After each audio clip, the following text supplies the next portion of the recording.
देख रहे हैं ताराचंद क्लासेस। आज की वीडियो में बात करेंगे अधिकारों के संबंध में उदारवादी दृष्टिकोण। ये एक इम्पॉर्टेंट टॉपिक है जो कई बार एग्ज़ाम में आ चुका है, तो इसको अच्छे से प्रिपेयर करें, कॉपी पेन नोटबुक लेके बैठें ताकि आप अच्छे से इसको तैयार कर पाएँ और एग्ज़ाम में अगर ये क्वेश्चन आए तो आप इसको अच्छे से टैकल कर पाएँ। तो चलिए स्टार्ट करते हैं। देखो, अधिकार तो आप सभी को पता है कि अधिकार किसे कहते हैं। अधिकार वह मांग है, यानी कि अधिकार उन्हें कहते हैं जिन्हें जनता अपनी सरकार से या राज्य से मांग करती है और राज्य उन मांगों को स्वीकृति दे देता है अधिकार के रूप में। ठीक है, उसे अधिकार कहते हैं जिससे जनता क्या कर सके, अपना जीवन निर्वाह कर सके। ठीक है, एक सम्मानजनक जीवन जो है प्राप्त कर सके। ठीक है, अधिकार की सिंपल सी डेफिनेशन होती है, आप इसको भी पढ़ सकते हो। अब उसी प्रकार उदारवादी अगर हम समझें, उदारवादी क्या है, एक तरह का पूंजीवादी विचारधारा है जो स्वतंत्रता, समानता और संपत्ति के अधिकारों की बात करता है। व्यक्ति की स्वतंत्रता के ऊपर ज़्यादा ये बात करता है, जिसके समर्थक रहे हैं जे.एस. मिल, ये सब इसके क्या हैं, समर्थक रहे हैं। ठीक है, तो चलिए इसको एक बार पढ़ लेते हैं तो आपको अच्छे से समझ आ जाएगा। यार हाईलाइटर ले लेते हैं। उदारवाद एक ऐसी विचारधारा है जो व्यक्तिगत स्वतंत्रता, समानता और मानव अधिकारों और कानून के शासन को इम्पोर्टेंस देती है, यानी कि महत्व देती है। यह विचारधारा मुख्य रूप से 17वीं 18वीं शताब्दी में पश्चिमी देशों में विकसित हुई थी, यानी कि यहाँ पे अमेरिका, पश्चिमी देश, ठीक है, वेस्टर्न कल्चर जिसे हम बोल सकते हैं। इसका उद्देश्य व्यक्ति को सामाजिक, राजनीतिक और आर्थिक जीवन में अधिकतम स्वतंत्रता क्या था, प्रदान करना था। ये आप सबको पता है कि पश्चिमी देशों में व्यक्तिगत फ्रीडम की, स्वतंत्रता की, कानून की, संपत्ति की, अधिकारों की कितनी ज़्यादा बात करी जाती है। ओके, आपने 12th क्लास के फर्स्ट चैप्टर में भी पढ़ा होगा, साम्यवाद, जब सीट्यूट वाला जो चैप्टर था उसमें भी सबका जिक्र किया था, पूंजीवाद और साम्यवाद विचारधारा में क्या फ़र्क है। तो पूंजीवाद के अंदर जो इम्पोर्टेंस तत्व हैं वो सबके सब उदारवादी से ही प्रभावित हैं। ठीक है, तो इसमें बातें करी गई हैं। उदारवादी विचारधारा का आधार ये है कि प्रत्येक व्यक्ति को जन्म से कुछ मौलिक अधिकार प्राप्त होते हैं। ठीक है, इन्हें किसी भी परिस्थिति में सरकार नहीं छीन सकती है। ओके, ये दृष्टिकोण लोकतांत्रिक व्यवस्था, संवैधानिक शासन और बाजार अर्थव्यवस्था को प्रोत्साहित करता है या इनसे प्रभावित होता है। ठीक है, उदारवादी विचारधारा के अंदर इन क्षेत्रों के ऊपर ज़्यादा वार्तालाप की जाती है। ठीक है, अब यहाँ पे आ जाते हैं अधिकार। अब अधिकार जैसे आप समझ चुके हो, अधिकार वे दावे होते हैं जो व्यक्ति, समाज या सरकार से प्राप्त होते हैं। ये व्यक्ति को स्वतंत्र और समान जीवन जीने में सहायता प्रदान करते हैं। अधिकारों का मुख्य उद्देश्य होता है व्यक्ति की स्वतंत्रता और गरिमा का रक्षा करना। ठीक है, व्यक्ति की स्वतंत्रता, उसकी गरिमा का क्या है, रक्षा करना। और खुद देख लो आज के टाइम पे यूएसए में या इंडिया की बात करो कि मौलिक अधिकार, फंडामेंटल राइट्स बहुत ही ज़्यादा क्या है, इम्पोर्टेंट्स हैं, है ना। अभी उसी प्रकार अधिकार के प्रमुख स्रोत भी हैं, ऐसे ही हम उदारवादी के भी पढ़ेंगे। पहला है प्राकृतिक अधिकार। ये जन्मसिद्ध अधिकार होते हैं जिन्हें सरकार किसी भी परिस्थिति में नहीं छीन सकती है। ये हर नागरिक को जन्म से मिलते हैं। जैसे जीवन जीने का अधिकार, अगर किसी का जन्म हुआ है तो उसे जीने का भी अधिकार है। फ्रीडम उसे प्राप्त होती है। संपत्ति अर्जित करने का अधिकार होता है। यहाँ पे अर्जित भी कह सकते हो, यहाँ पे जहाँ पे उसका जन्म हुआ है उस पर भी उसका अधिकार होता है, ज़मीन के, पानी का इस्तेमाल करने का, सांस लेने का, ये सारी चीज़ें। और जिस भी देश में रह रहा है वहाँ पे वो कमा के अपने लिए सम्मानपूर्वक ज़मीन भी वो खरीद सकता है। ठीक है, अगला आता है सामाजिक अनुबंध, यानी एक तरह का एग्रीमेंट। यह विचार रखता है कि सरकार और नागरिकों के बीच एक अनुबंध होता है, यानी एक तरह का एग्रीमेंट होता है जिसमें नागरिक सरकारों को अपनी कुछ स्वतंत्रता सौंपते हैं, लेकिन बदले में सरकार उनकी सुरक्षा और उनके अधिकारों की क्या करती है, रक्षा करती है। यानी कि सरकार का निर्माण करना, अगर हम चाहते हैं हमारे देश से गरीबी हटे तो हम लोग सारे मिलकर खुद थोड़ी हटाने लग जाते हैं। हम क्या करते हैं, सरकार का निर्माण करते हैं, उसे वोट के माध्यम से उसे चुनते हैं और उसे अधिकार देते हैं कि भैया आप नियम कानून बनाओ ताकि हमारे देश से ये गरीबी है, जो भी समाज में बुराइयां उत्पन्न हो रही है उसको नष्ट कर दो, और जो भी आप रूल्स और रेगुलेशन बनाओगे इस चीज़ को हटाने के लिए हम उसको पूर्ण रूप से मानेंगे। कहने का मतलब ये, तो एक तरह का एग्रीमेंट ही तो है ये। कानूनी अधिकार तो आप सबको पता है, ये मानता है कि अधिकारों की मान्यता और सुरक्षा कानूनों के माध्यम से होती है और जिसकी रक्षा न्यायपालिका कोर्ट ये सब करते हैं। अब उसी क्षेत्र में पढ़ते हैं अधिकार उदारवादी दृष्टिकोण के अंतर्गत। ठीक है, एक मिनट। अधिकार उदारवादी दृष्टिकोण के अंतर्गत उदारवादी दृष्टिकोण को व्यक्ति की स्वतंत्रता से जोड़कर देखा जाता है। ठीक है, ये मानता है कि राज्य का मुख्य कार्य व्यक्ति के अधिकारों की क्या है, रक्षा करना।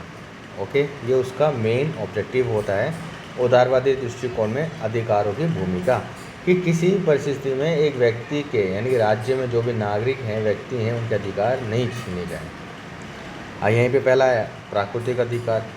उदारवादी विचारक जॉन लॉक ने प्राकृतिक अधिकारों का समर्थन किया। उन्होंने कहा कि प्रत्येक व्यक्ति को जीवन, स्वतंत्रता और संपत्ति का अधिकार जन्म से प्राप्त होता है।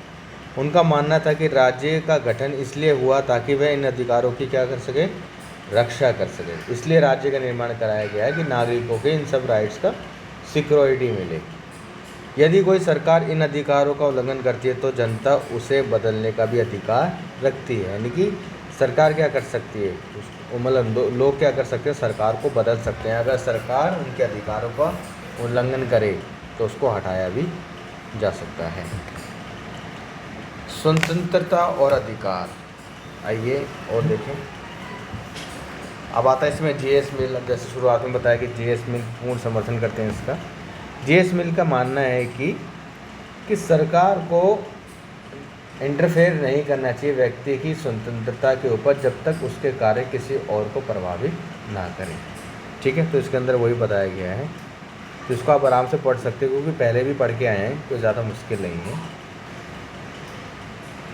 और उसी के 2 पॉइंट आगे नकारात्मक सकारात्मक स्वतंत्रता, ये सब आप पढ़ चुके हो कि नकारात्मक किसी प्रकार का कोई प्रतिबंध नहीं होता, सकारात्मक में क्या था, उचित प्रतिबंध लगाए जा सकते हैं। ठीक है, अगर उससे समाज खराब हो रहा है तो सही है। उदारवादी दृष्टिकोण के मुख्य सिद्धांत, सबसे पहला है व्यक्तिगत स्वतंत्रता, कि कोई भी व्यक्ति हो उसके जीवन जीने, अपने विचार प्रकट करने और कार्य में स्वतंत्रता होनी चाहिए, बशर्ते कि वह दूसरे के कार्यों में हस्तक्षेप ना करे। क्योंकि अगर वो करेगा तो उस पर रोक भी लगाई जा सकती है, जैसे जे.एस. मिल ने बताया था। समानता, किसी भी व्यक्ति के साथ किसी भी प्रकार का कोई भेदभाव नहीं होना चाहिए, कानून के समक्ष समानता मिलनी चाहिए। ठीक है, कानून के दायरे में सब क्या है, समान है। अब आता है हमारे अधिकारों की सुरक्षा। उदारवादी दृष्टिकोण के अनुसार अधिकार व्यक्ति की स्वतंत्रता और गरिमा की रक्षा के लिए आवश्यक हैं और ये अधिकार प्राकृतिक हैं। ये इनको हस्तांतरित नहीं किया जा सकता, मतलब ट्रांसफ़र नहीं कर सकते कि एक के अधिकार दूसरे को दे दिए, नहीं। जिसके जो अधिकार हैं जब तक वो जिंदा है उसके सारे अधिकार उसको मिलेंगे। और मरने के बाद भी ऐसा रहता है कि किसी व्यक्ति के साथ कुछ गलत हुआ है, फिर भी अगर उसका कुछ केस कोर्ट में चल रहा है तो फाइलें बंद नहीं होती, उस पर चलता रहता है, भले न्याय देर से मिले। ठीक है, तो कभी अधिकार समाप्त नहीं होते, न्याय भी समाप्त नहीं होता। ये अधिकार बहुत इंपॉर्टेंट रोल निभाते हैं जिसको ट्रांसफ़र नहीं किया जा सकता, है ना। आगे देखते हैं। अगला है हमारा सीमित सरकार। यहाँ पे सीमित सरकार नहीं है, कहने का मतलब ये है उदारवादी मानते हैं कि सरकार की भूमिका सीमित होनी चाहिए, उसे व्यक्तिगत अधिकारों की रक्षा करनी चाहिए।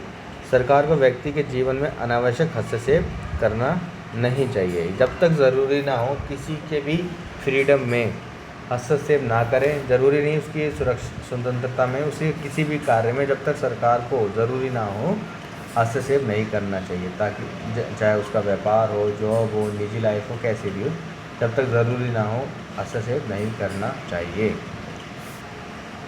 बहुलवाद में क्या है कि सभी के, देखो उदारवाद विभिन्न विचारों, धर्मों और संस्कृतियों के से अस्तित्व का समर्थन करता है, यानी कि उन सब की मौजूदगी का समर्थन करता है कि सभी लोग होने चाहिए। ये मानता है कि समाज में विविधताएं होनी चाहिए, क्योंकि अगर होगा तो नए विचार क्या होंगे, प्रकट होंगे, चाहे वो उस विचार के कम थॉट्स वाले लोग भी हों, लेकिन अगर मौजूद होंगे तो नए लोग, नए विचार हमारे क्या होंगे, अच्छे लोग मिलेंगे और नए चीज़ों का क्या होगा, विकास होगा। आप खुद देखो यूएसए में देखो, बड़ी बड़ी कंपनी के जो CEO हैं वो इंडियंस हैं, ठीक है, जो कि एक अच्छी बात है। लेकिन क्या होता है, अमेरिका से सीखना चाहिए। अगर हमारे देश में अच्छा टैलेंट्स है, लेकिन हमारे देश में वो संसाधन नहीं है, वो रिस्पेक्ट नहीं मिल रही है, ठीक है, या वो उस तरह का क्रिएटिव करने का मौका नहीं मिल रहा है, तो अमेरिका जैसी कंट्री क्या करती है कि हमारे पास संसाधन है, फंडिंग भी है, और हम इसको एक्सेप्ट भी करते हैं, आ जाओ। इससे क्या होता है, हमारे देश का अच्छा टैलेंट जो होता है वो अमेरिका जैसा देश ले लेता है। समझ पा रहे हो आपको, क्योंकि इतनी गलत बात है। चलो कोई नहीं। उदारवादी दृष्टिकोण की आलोचना, अधिकारों की अत्यधिक व्यक्तिगतता। यहाँ पे मतलब लोगों को ज़्यादा इम्पोर्टेंस दे दी गई है, ठीक है। सामाजिक जिम्मेदारी को क्या करा गया, यहाँ पे नज़रअंदाज किया गया, यानी व्यक्ति की फ्रीडम ज़्यादा इम्पोर्टेंस दी गई है, लेकिन समाज के लिए क्या ज़रूरी है उस पर ज़्यादा बात नहीं हो रही है उदारवादी दृष्टिकोण में।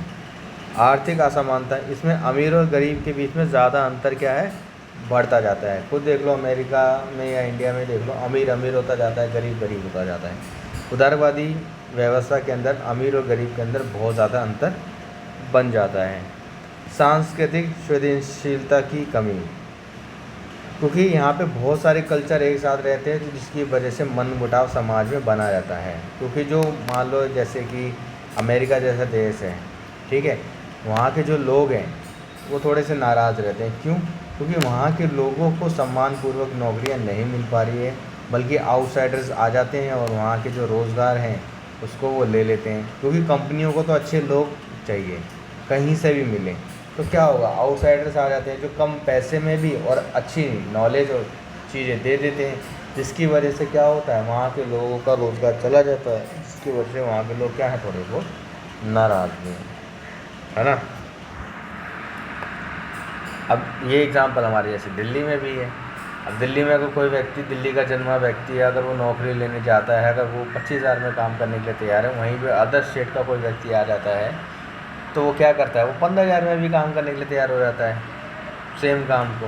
अब कंपनी को तो प्रॉफिट से मतलब है ना, तो वो क्या करेगी, 15,000 के व्यक्ति को रख लेती है, जिससे 25,000 वाला व्यक्ति जो नहीं करेगा, वो काम करना तो चाहता है, उसको मिलता ही नहीं है। फिर जो 25,000 का उसका दिल्ली में रहने का जो खर्चा था, एक रिस्पेक्टफुल मतलब अपना नॉर्मल लाइफ चला सकता है, उसे नहीं मिलता, उसको वापस से 15-20 हज़ार पे आना पड़ता है, जिसकी वजह से उसका ग्रोथ वगैरह ये सब नहीं चल पाता, वो उसी ट्रैप वगैरह में फंसा रह जाता है, ठीक है। और आज के दिल्ली ऐसे जैसे क्षेत्र में अगर कोई व्यक्ति 15-20 हज़ार रुपये कमा रहा है, तो फिर वो उसी महीने काट रहा है, उसके पास कुछ सेविंग कुछ बच नहीं रहा है, तो उसके ऊपर रिस्पॉन्सिबिलिटीज़ आएगी। तो इसलिए मैं हमेशा अपने स्किल्स के ऊपर काम करते रहो ताकि आगे बढ़ते रहो। चलो कोई नहीं।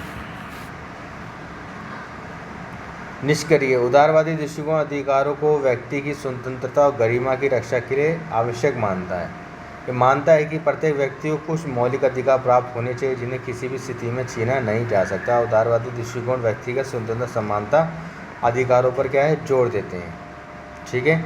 हालांकि कुछ आलोचक ये भी मानते हैं कि लेकिन सामाजिक जिम्मेदारियों से उदारवादी दृष्टिकोण क्या है, अधिकारों का, वो साइड हट जाता है, इन सब पे ध्यान नहीं देता, और समाज में अमीर गरीबी बहुत जो अंतर उत्पन्न हो जाता है, इसका कोई सलूशन भी ये नहीं निकाल रहा है, जिसकी वजह से समाज में क्या होता है, थोड़ा सा मनमुटाव बना रहता है।